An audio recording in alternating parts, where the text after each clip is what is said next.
Thank you for spending another midweek moment with the Wisconsin property taxpayers. I'm Paul Roseski. Today is Wednesday, May 7th, 2025, and it is a great time to be in Wisconsin. We've strung together a couple of days of nice weather, and there is plenty of things to do right now. If you're not in the yard, you can be at a racetrack, at a farmer's market, at festivals. Fishing season is open. So are a lot of the trails and parks. There are also quite a few wine walks and fun runs and that sort of stuff that's going to come up on Saturday, because that's also National Small Business Day. So lots of towns, they're out there trying to get people out and about. This Sunday, whether you celebrate Mother's Day, National Dog Mom's Day, Mother Ocean Day, or Birth Mom's Day, however you celebrate, please celebrate responsibly. There's been a lot going on in Madison also with budgets and bills, and I have a quote from the inventor of the Glass Harmonica. So what do you say? Let's jump into some news together. Let's start with a quick update on the state budget. This week, the Joint Finance Committee released all the provisions in the governor's proposed budget that they will be removing. Lots of things we've seen before, like marijuana legalization and expanding Medicare, but also some of the new ideas taken out are things like the new income tax bracket of 9.8% for people earning $1 million and up, the Office of Crime Prevention, a film production tax credit, and a research credit for nuclear power, just to name a few on the pretty long list. That last one is a good example of the ideas that are already being worked on in the legislature and not going to be put through the budget.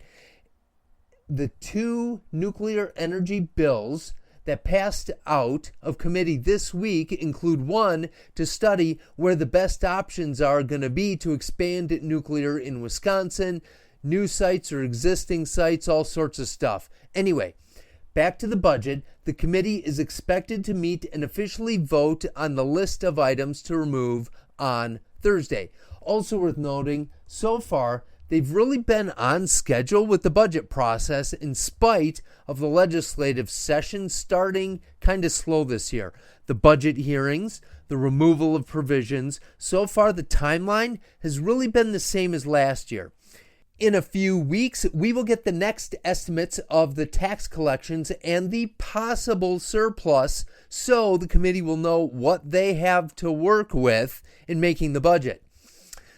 In other news, and on a side note, two of the things that didn't get removed from the budget were two proposals for license plates, one of them being a black license plate with the white lettering, kind of like we see with the Road America license plates right now. And number two was a license plate that is a throwback, the old school yellow Wisconsin license plate with black lettering. That one might be kind of amusing. On that note, and in other news, let's also take a minute to clue you in on a very important term in the budget. Today's budget vocabulary term is cost to continue. The cost to continue is a dollar amount that tells us how much more it will cost just to keep a thing running with no changes. Here's an example. By law, there's some wages in government that automatically go up a few percent, and the Fiscal Bureau will give the committee those numbers so they can know what the total number will look like. One of the widespread concerns is the cost to continue for Medicaid. In Wisconsin, also called Badger Care, the cost to continue the health coverage will add $1.1 billion to the budget. That is a noticeable chunk of the $4.3 billion of surplus that Wisconsin is expected to have.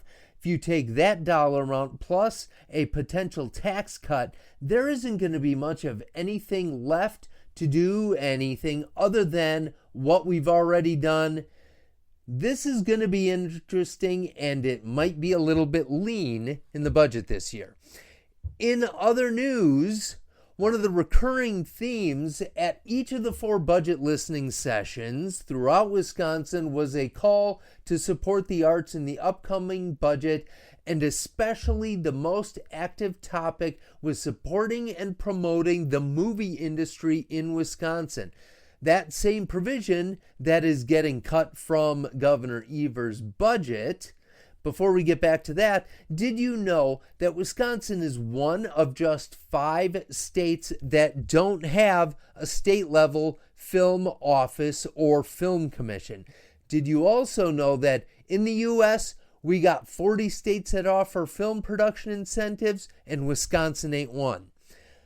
Part of me is happy that we don't have an additional office layer of bureaucracy and administration in our state government, but the overall economic benefit, if they do a good job bringing these types of projects into the state, would be a net positive. The trick is whether they'd be good enough to attract big projects to make it worthwhile. If the benefit ends up being overwhelmingly benefiting the people that would already be doing this work here anyway, maybe the incentives can exist, but without the government office. If they do decide to go that route, it's an option, accountability to make sure they're producing. Another key is that the film production tax credit bill that is going through the legislature and not through the budget is another example of budget being used to set spending and not create a new policy or office. I think the license plate are a little different because it's not creating this idea of license plate. It's just telling the DOT you're going to have to do these other couple things too. Maybe it's a fine line, but that's the way this is working. And finally, let's dig back into our good old trusty "you can't make this stuff up" file. This is a story I stashed away back in February. Now, we've all heard the phrase, good enough for government work. Well, here's a contractor that couldn't even live up to that sarcastically low bar. Back on February 5th, the city of Franklin filed a lawsuit against the company they hired to act as the city's assessor. They brought on a company called Accurate Appraisal in 2022. Well, when the city's reassessment year came up this year, things quickly deteriorated. Some residents were getting reassessments with basements that didn't exist and other very random, incorrect information. Their lawsuit says they didn't maintain or collect property data, which would be kind of the basis of making any assessment or reassessment, so that's pretty crazy. They say that they lost sketches and drawings and a bunch of information that would have helped with the reassessments. So they've lost information there actually, and they didn't do required field inspections for the reassessments. Then, when the residents got wacky assessments and called the company to complain, the company made the changes just the way they were requested without asking the resident to at least prove their claim, and they definitely, like we've heard, didn't go see it themselves. They just made the adjustment. It was such a mess that the city had to start from scratch and will probably be getting damages from Accurate Appraisal's insurance company.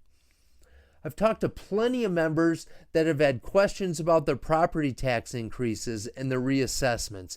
Now, I'm not saying that you don't have very justifiable reasons to be upset, but it's a good reminder that even if your property taxes went up 116% over prior year, like we've been seeing, it still could always be worse.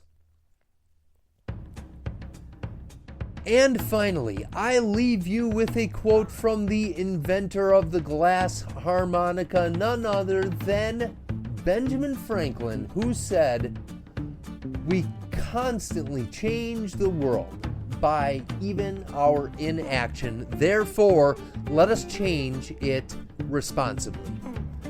Have a great second half of your week, and as always, thanks for listening. The Wisconsin Property Taxpayers Inc. is a nonpartisan membership organization consisting of thousands of small business, farm, and homeowner members in every outdoors loving corner of the state. Founded in 1985, the organization is committed to providing its members with up-to-date information, legislative advocacy, and exclusive cost-saving benefits. Find out how to join at wptonline.org/join.